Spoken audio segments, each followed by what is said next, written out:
Welcome back to पैसा investor.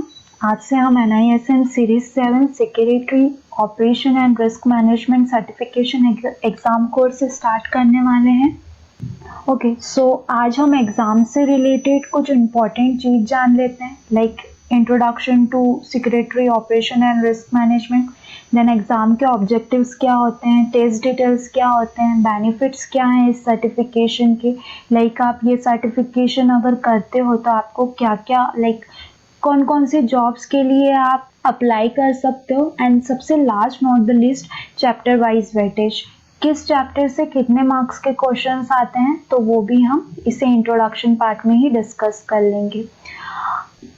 एक और रिक्वेस्ट है आप लोगों से, अगर आप मेरे चैनल पे नए हैं और अभी तक आपने मेरा चैनल सब्सक्राइब नहीं किया है तो प्लीज़ आप मेरे चैनल को सब्सक्राइब कीजिए एंड बेल बटन को हिट कीजिए, सो दैट कि आपको जितने भी अपकमिंग वीडियोस जो मैं अपलोड करने वाली हूँ तो उसका नोटिफिकेशन मिल जाएगा एंड आप अपडेटेड रहेंगे।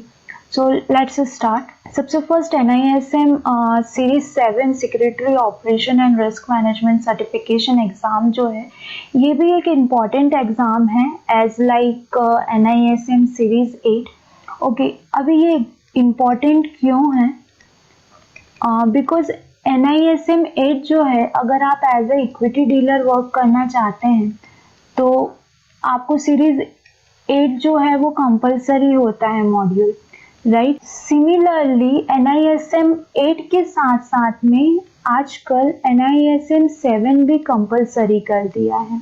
अगर आपके पास NISM 7 सीरीज नहीं है तो आपको जॉब तो लग जाती है इक्विटी डीलर की विथ NISM सीरीज 8, बट आपको बाद में NISM सीरीज 7 को भी क्लियर करने के लिए बोला जाता है, प्लस NISM 5। तो ये जो 3 सर्टिफिकेट है ये एक इम्पॉर्टेंट सर्टिफिकेट है फॉर इक्विटी डीलर प्रोफाइल, और अगर आप ब्रोकर इंडस्ट्री में जॉब करना चाहते हैं तो, बट मेनली अगर आप कोई टर्मिनल हैंडल करते हैं आइदर NSE का या फिर ब्रोकर का, तो ये 2 सर्टिफिकेट इम्पॉर्टेंट सर्टिफिकेट्स होते हैं, NISM सीरीज 7 और NISM सीरीज 8।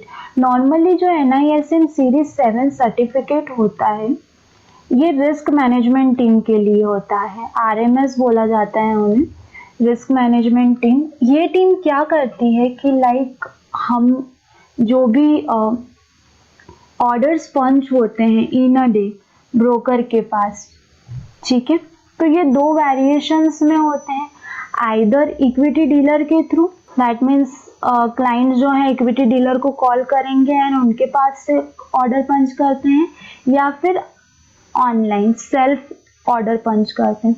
तो नॉर्मली ब्रोकर्स का क्या होता है ना, कुछ रूल्स होते हैं कि 310 तक ही आपको इंट्राडे अलाउ रहता है इंट्राडे ट्रेड करना, ठीक है। आफ्टर 310 आप इंट्राडे ट्रेड नहीं कर सकते हो।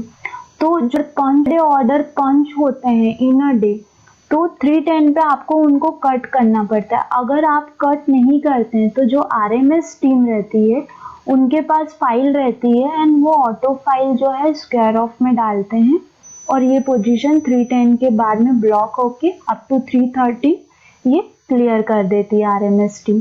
तो RMS टीम का मेन वर्क प्रोफाइल यहाँ से स्टार्ट होता है। वो असेट और फंड जो क्लाइंट्स और इन्वेस्टर के अकाउंट में होते हैं उनको मैनेज करते हैं, नॉट इन सेंस कि वो उनके अकाउंट में डेबिट और क्रेडिट करते हैं।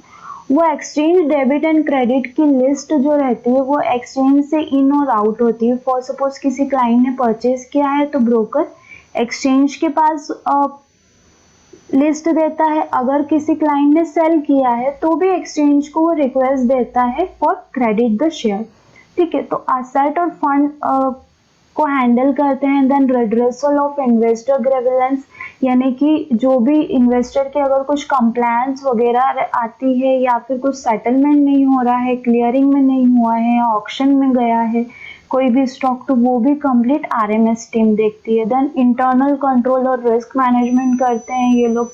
Then actively having a bearing on operational risk, और जो ऑपरेशनल रिस्क बियर होती है मतलब मार्केट एक्टिविटीज में, तो उनको भी मैनेज करते हैं। सो यहाँ पे इन शॉर्ट वर्ड्स बोला जाए तो आफ्टर इक्विटी डीलर जो एक बहुत ही क्या बोलना चाहिए कि रिस्पॉन्सिबिलिटी वाली जो पोजीशन रहती है वो आरएमएस टीम की रहती है, और वो आरएमएस टीम जो रहती है वो around 10 to 11 year experience peoples होते हैं जिनको शेयर मार्केट का बहुत एक्सपीरियंस होता है। सो इनिशियल लेवल पे आप अगर as a fresher NISM 7 exam दे रहे हैं तो आइदर या तो आपको, क्योंकि मैक्सिमम जो क्या बोलना चाहिए हेड ऑफिसेस रहते हैं वो मुंबई में रहते हैं, ठीक है।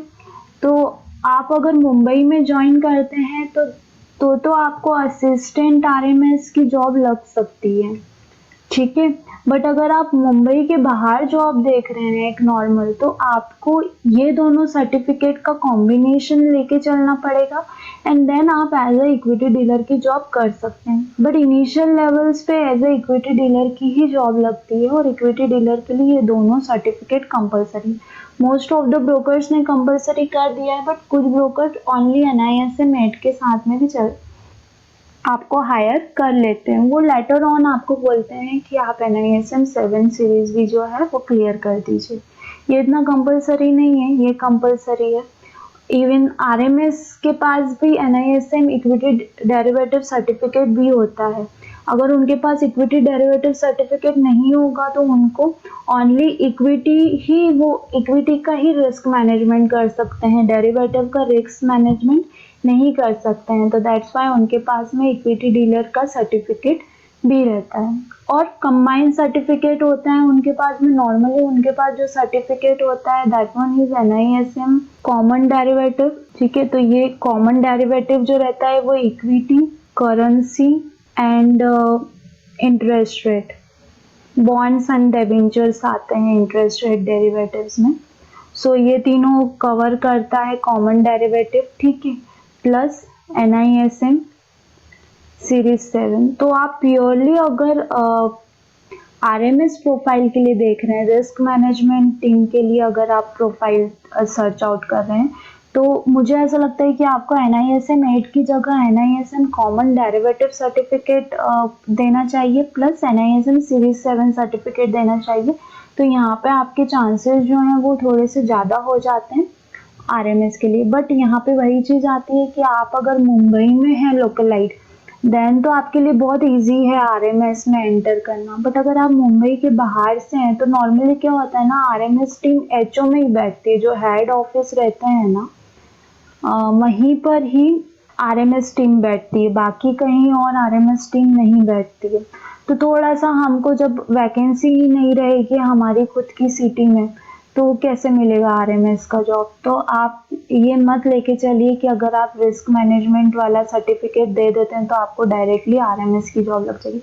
हाँ, अगर आप रीलोकलाइड होने के लिए रेडी हैं तो देन RMS जॉब मिल सकता है। प्लस एक और यहाँ पर है, अगर for suppose as a equity dealer with both the certificate आपको यहाँ पे 7 to 10 ईयर्स का अगर एक्सपीरियंस हो जाता है तो भी आप RMS के लिए अप्लाई कर सकते हैं। नॉर्मली ये जो RMS डिपार्टमेंट रहता है ना, ये अधिकतर ज़्यादा एक्सपीरियंस डिपार्टमेंट होता है, इनको मार्केट का ज़्यादा एक्सपीरियंस होता है। बिकॉज आप समझ रहे हैं, आप एक क्वांटिटी का भी अगर ऑर्डर पंच कर रहे हैं ना मार्केट में, तो वो वहाँ पर डायरेक्ट कैश का ट्रांजेक्शन होता है, और अगर वहाँ पे आप मिस्टेक हो गई तो वो अमाउंट कंपनी पे नहीं करती है, टर्म्स एंड कंडीशन रहती है वो जिस पर्सन ने ऑर्डर पंच किया है ना वही।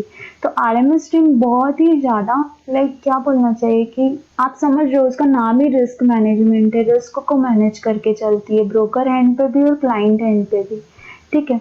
सो ये हम इन डिटेल, और अगर आप लोग बोलेंगे कि तो मैं इस पे इन डिटेल एक पूरा वीडियो बनाऊंगी कि RMS टीम एक्चुअल क्या करती है ना। बट बेसिक नॉलेज के लिए आई थिंक इतना सफिशिएंट है आप लोगों के लिए।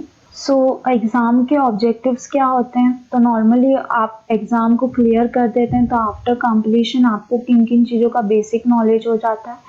सो आपको इंडियन सिक्योरिटीज़ मार्केट का एक बेसिक नॉलेज आ जाता है, डिफरेंट टाइप्स ऑफ प्रोडक्ट्स का आपको नॉलेज आ जाता है कि मार्केट में कौन कौन से प्रोडक्ट्स हैं जो ट्रेड होते हैं, डिफरेंट मार्केट पार्टिसिपेंट्स के बारे में आपको पता लग जाता है, एक रेगुलेटरी फ्रेमवर्क कंप्लीट में आपको कंप्लीट डिटेल्स होती हैं, सेबी जितने भी रेगुलेशंस को लॉन्च किया हुआ है मार्केट में रिलेटेड टू सिक्योरिटीज मार्केट और मनी मार्केट, तो उन सब का डिटेल्स आपको पता लग जाता है। यहाँ पर मेनली हमको सिक्योरिटीज मार्केट के बारे में ज़्यादा पढ़ना है ना।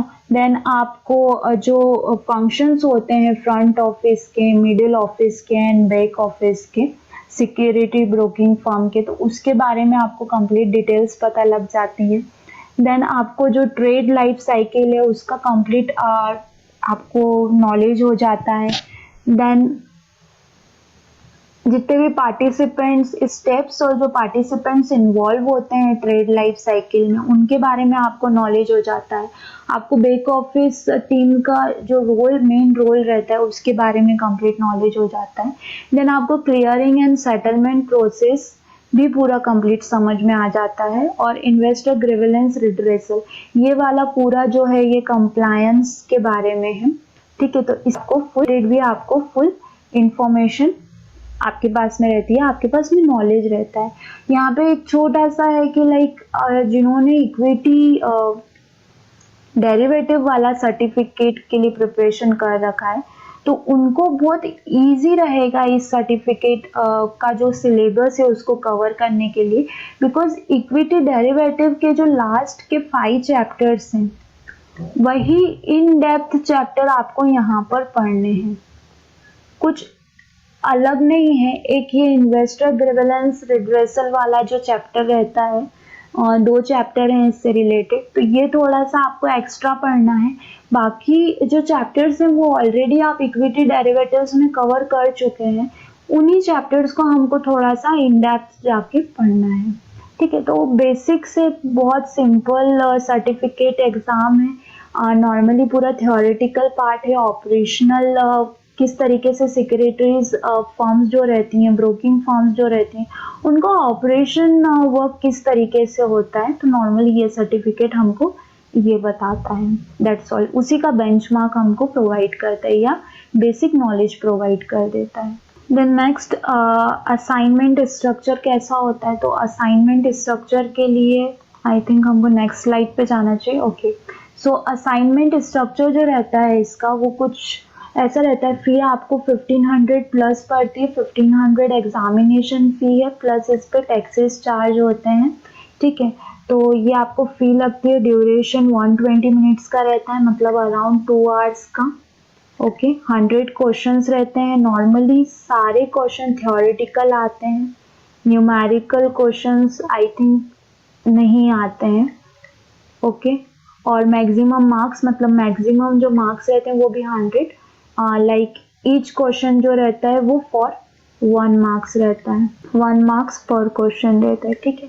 परसेंटेज इसमें 50% है। NISM 8 में 60% पासिंग मार्क्स था, इसमें 50% ही पासिंग मार्क्स है। वैलिडिटी 3 इयर्स की। अगर आपका 3 इयर्स कंप्लीट होता है तो आप 2 तरीके से अपना सर्टिफिकेट रिन्यू कर सकते हैं, या तो आप अगेन एग्जाम अपेयर कर सकते हैं या फिर आप CPE के लिए अप्लाई कर सकते हैं। मैं आपको यहाँ पे सजेस्ट करूँगी कि आप 1 मंथ बिफोर ही CPE के लिए सीट्स बुक कर लें, क्योंकि नॉर्मली क्या होता है ये कुछ कोर्स हैं जिनमें हमें 1 या 2 दिन पहले सीट चेकआउट करते हैं तो हमको सीट्स मिलती नहीं है। तो इसलिए आप ध्यान रखें कि एटलीस्ट आप 1 मंथ बिफोर ही CPE के लिए ट्रेनिंग प्रोग्राम रहता है, 1 डे ट्रेनिंग प्रोग्राम, तो उसके लिए आप अप्लाई कर दें या इनरोलमेंट कर दें। अदरवाइज जो कॉमन सर्टिफिकेट्स रहते हैं तो उनमें सीट्स मिलना बहुत मुश्किल हो जाता है बिफोर 1 और 2 डे। ओके, देन आप रजिस्टर कहाँ से कर सकते हैं, तो एज यू नो कि जो NISM की ऑफिशियल वेबसाइट है, तो वहाँ पे जाके आप, अगर आपको ऑलरेडी रजिस्ट्रेशन है तो इनरोलमेंट एग्जामिनेशन इनरोलमेंट वाले सेक्शन में आपको नेविगेशन मेन्यू में मिल जाएगा इनरोलमेंट सेक्शन, तो वहाँ पे जाके आप एग्जाम के लिए इनरोल कर सकते हैं। फॉर सपोज आप CPE के लिए अप्लाई करना चाहते हैं तो सेम इनरोलमेंट सेक्शन में आपको CPE इनरोलमेंट मिलेगा। वहाँ पे जाके आपके पास जो भी ऑलरेडी सर्टिफिकेट है और एक्सपायर होने वाला है, तो वहाँ से आप अपना सर्टिफिकेट रिन्यू के लिए अप्लाई कर सकते हैं। आपको 1 डे ट्रेनिंग अटेंड करनी पड़ेगी NSC की, एंड आपका सर्टिफिकेट विद इन 24 आवर्स आपको रिन्यूअल सर्टिफिकेट आ जाएगा, और विद इन 2 वीक्स आपको मेल आ जाएगा सर्टिफिकेशन का। ओके, सो बेनिफिट्स क्या है? ये सर्टिफिकेट आपको जॉब रेडी कर देता है।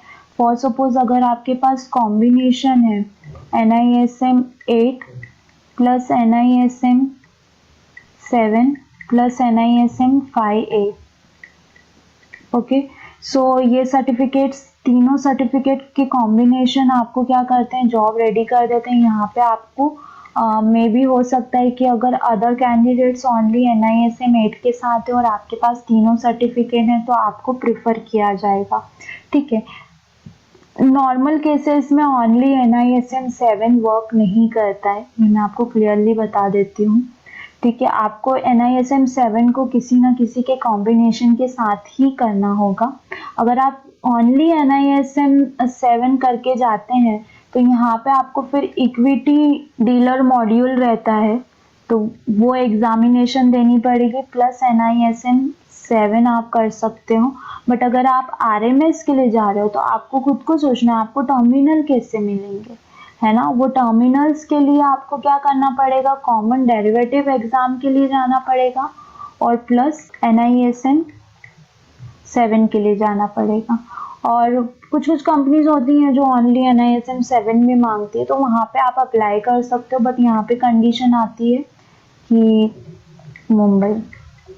मुंबई में ही वो जॉब्स अवेलेबल रहती हैं मैक्सिमम। आजकल वैसे दिल्ली और कोलकाता में भी जॉब्स अवेलेबल हैं RMS के लिए, तो आप ये 2 जगह पे भी अप्लाई कर सकते हैं एंड 1 मुंबई। और साउथ के लिए आई थिंक चेन्नई वगैरह में अवेलेबल है, तो वहाँ पे आप अप्लाई कर सकते हैं। देन आपको securities market clearing, settlement, risk management सबका आपको एक बेसिक नॉलेज हो जाता है, ठीक है। तो यहाँ पे हमको एक प्लस पॉइंट मिलता है, यहाँ पे आप जो कस्टोडियंस रहते हैं ना, ठीक है, या फिर जो क्लियरिंग कॉर्पोरेशन है, अगर आपने फॉर सपोज MBA बहुत ही अच्छी जगह से कर रखा है, राइट, और NSC की वजह से वैकेंसीज बहुत कम निकलती हैं, बहुत रेयर निकलती हैं, बट आप वेबसाइट पे चेक करते रहेंगे तो आपको अगर कोई अच्छी वैकेंसी निकलती है तो आप उसके लिए अप्लाई कर सकते हैं। कस्टोडियन में आप जो कस्टोडियन इंस्टीट्यूट्स रहते हैं वहाँ पर आप अप्लाई कर सकते हैं जॉब के लिए, अगर आपको क्लियरिंग और सेटलमेंट साइकिल या फिर ट्रेड साइकिल का नॉलेज होता है। इवन बहुत सारी ऐसी MNCs हैं, सो आप एक बेसिक नॉलेज के लिए भी ये सर्टिफिकेशन एग्जाम दे सकते हो। बहुत सारी ऐसी MNCs हैं, BNY है, HCL स्ट्रेट है, then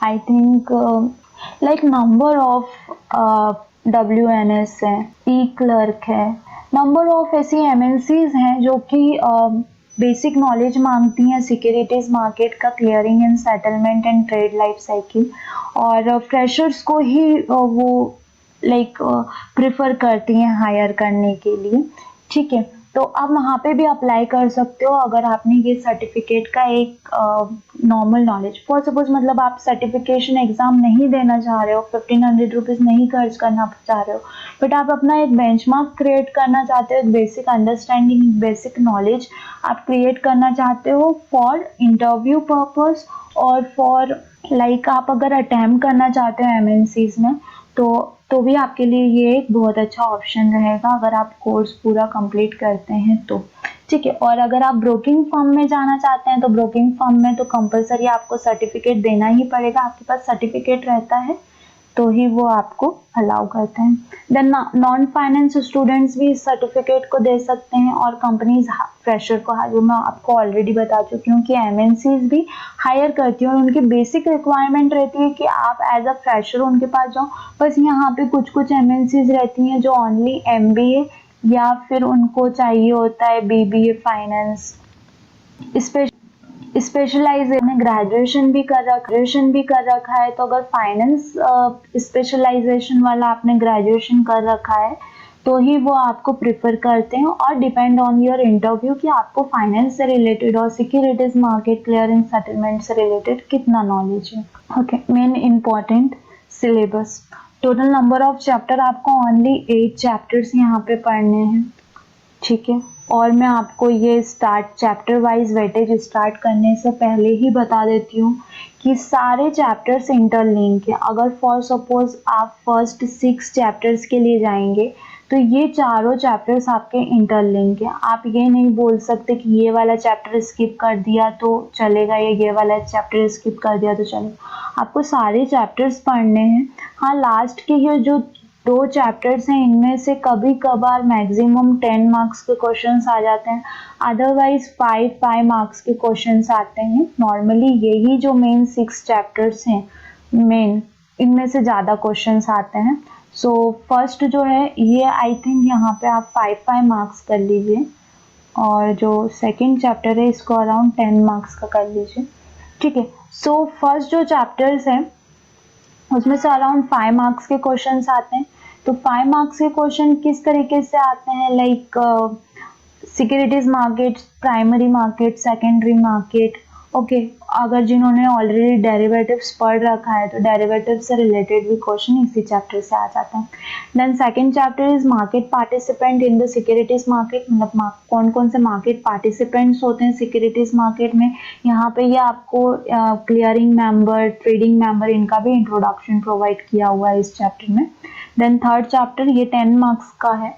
then third chapter is introduction to securities broking operation. अब यहाँ पे आपको front office, middle office and back office के ऑपरेशन और मैकेनिज्म पढ़ना है। ये 15 मार्क्स का चैप्टर है। Then third one is risk management, risk कैसे मैनेज किया जाता है, मार्जिन कलेक्शन, ओके, जो हमने लाइक इक्विटी डेरिवेटिव के लास्ट चैप्टर में पढ़ा था, 8th और 9th चैप्टर में पढ़ा था, तो समहाउ आपको वही सब पढ़ना है यहाँ पे। Then clearing process, clearing process किस तरीके से किया जाता है, किस अकाउंट से डेबिट होता है, किस अकाउंट से क्रेडिट होता है, मार्जिन कौन कलेक्ट करता है, कितना मार्जिन कलेक्ट करता है, मार्क टू मार्केट कब कलेक्ट करना होता है, तो ये सारा डिटेल्स हमको चैप्टर 5 में पढ़ना है। देन चैप्टर 6 सेटलमेंट प्रोसेस, इन और आउट फंडिंग आपको पढ़ना है, ओके। देन आपको प्रॉफिट लॉस सेटलमेंट पढ़ना है, पीएनएल सेटलमेंट पढ़ना है, तो ये सारा हम यहाँ पे पढ़ेंगे। ये भी 20 मार्क्स का चैप्टर है। देन लास्ट वाला इन्वेस्टर ग्रिविलेंस एंड एट्रीब्यूशन, तो यहाँ पे हमको जो कंप्लायंस से रिलेटेड रहता है तो वो पूरा चैप्टर यहाँ पे ये वाला टॉपिक कवर करेगा। And last other service provided by broker, जो ब्रोकर्स के थ्रू अदर सर्विसेज प्रोवाइड होती हैं तो उनसे रिलेटेड हमको ये इस चैप्टर में पढ़ना है, ठीक है। तो बेसिकली 8 ही चैप्टर हैं इसमें, और बहुत ज़्यादा टफ नहीं है, बहुत सिंपल है, बहुत इजी है। आप यदि सिर्फ नॉर्मल बेसिक इसकी थ्योरी भी पढ़ के जाते हैं तो इजीली एग्ज़ाम क्रैक होता है। ऐसा कुछ कंपलसरी नहीं है कि बहुत ज़्यादा नंबर ऑफ क्वेश्चंस आपको प्रैक्टिस करने हैं या कुछ। इक्विटी डेरिवेटिव जितना टफ एग्ज़ाम नहीं है ये, उससे सिंपल एग्ज़ाम है। बस ये है कि जिसको थ्योरी बोरिंग लगती है उसके लिए थोड़ा सा टफ हो सकता है। अदरवाइज आपको अगर सिर्फ अच्छा लगता है ऑपरेशन एंड मैकेनिज्म समझना ब्रोकिंग के, तो बहुत इजी एंड सिंपल सर्टिफिकेशन है ये, और बहुत इजीली आप ओनली 50 मार्क्स ही हैं इसके, 50% आप लेके आते हो तो पास हो जाते हो। और मैं नॉर्मली सबसे यही कहती हूँ कि आप लोग ना ये मत, इस पे फोकस मत कीजिए। आपका गोल ना 100 मार्क्स नहीं होना चाहिए, आपका गोल ना एग्ज़ाम को पास करने का होना चाहिए। बिकॉज एट द एंड, मतलब ये बहुत बड़ी बात है शायद तक, बट एट द एंड जिसके पास में आप 100% के लिए जाओगे और आपके अगर ज़्यादा मार्क्स, मतलब ज़्यादा क्वेश्चन गलत हो गए और आपने अटैम्प्ट तो किया, आपको 50 मार्क्स भी आ रहे थे, बट चूंकि मैक्सिमम क्वेश्चन अटैम्प्ट करने के कारण आपका नेगेटिव मार्किंग ज़्यादा हुआ है और आप वो 50 भी नहीं कर पाए, है ना। बिकॉज क्या हो जाता है ना कि हम सोचते हैं कि हमारा 0.25% माइनस होगा, बट एक्चुअली में अगर आपका एक क्वेश्चन गलत होता है तो आप 1.25 मार्क्स से आप पीछे हो जाते हैं। एक तो क्वेश्चन गलत हुआ, उसका एक नंबर पूरा चला गया, और वो क्वेश्चन गलत होने के कारण जो 25.25 मार्क्स जो कट हुए हैं वो अलग, ठीक है। तो इसलिए मैं आपको बोलूँगी गोल आपका सर्टिफिकेशन एग्ज़ाम पास होना चाहिए, ना कि परसेंटेज। वाई? बिकॉज आप जब इंटरव्यू में बैठते हैं तो मतलब वो लोग देखते भी नहीं है कि आपको सर्टिफिकेट पे कितने मार्क्स हैं, कितने नहीं मार्क्स। आपको सिर्फ इसी बेस पे लेते हैं कि आपको नॉलेज कितना आपने गेन किया है, आपका बेसिक कितना है, आपको पता है सिक्योरिटीज मार्केट का या कैपिटल मार्केट का या डेरिवेटिव्स का या इवन ओटीसी का।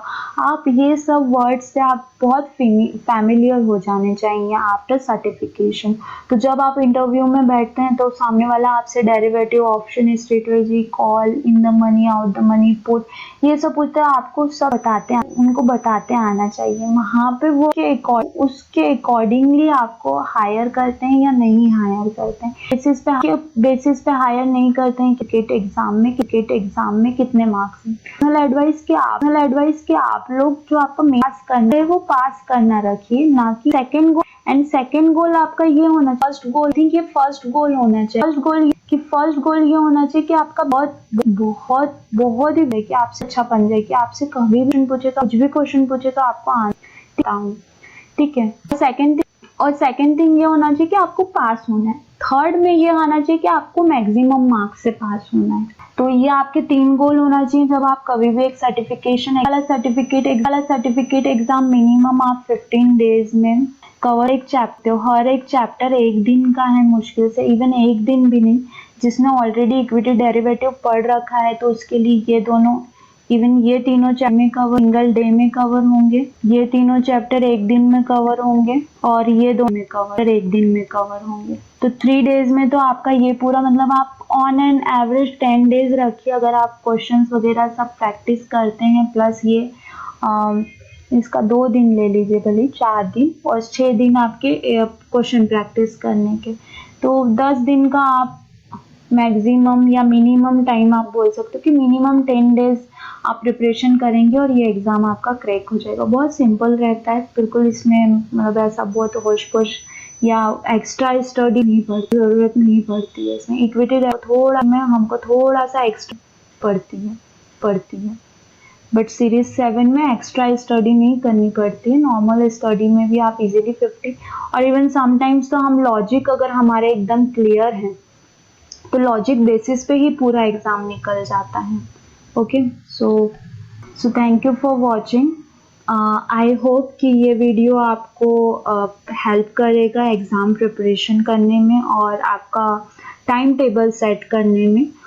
इफ़ आपको ये वीडियो अच्छा लगा है तो प्लीज़ वीडियो को लाइक ज़रूर कीजिए, और अगर आप मेरे चैनल पे नए हैं तो चैनल को सब्सक्राइब कीजिए एंड बेल आइकन को हिट कीजिए, सो दैट कि जितने भी न्यू अपडेटेड वीडियोज़ आए हैं तो उनके नोटिफिकेशन आपको मिलते रहें and you get also updated, और आप जल्द से जल्द एग्ज़ाम को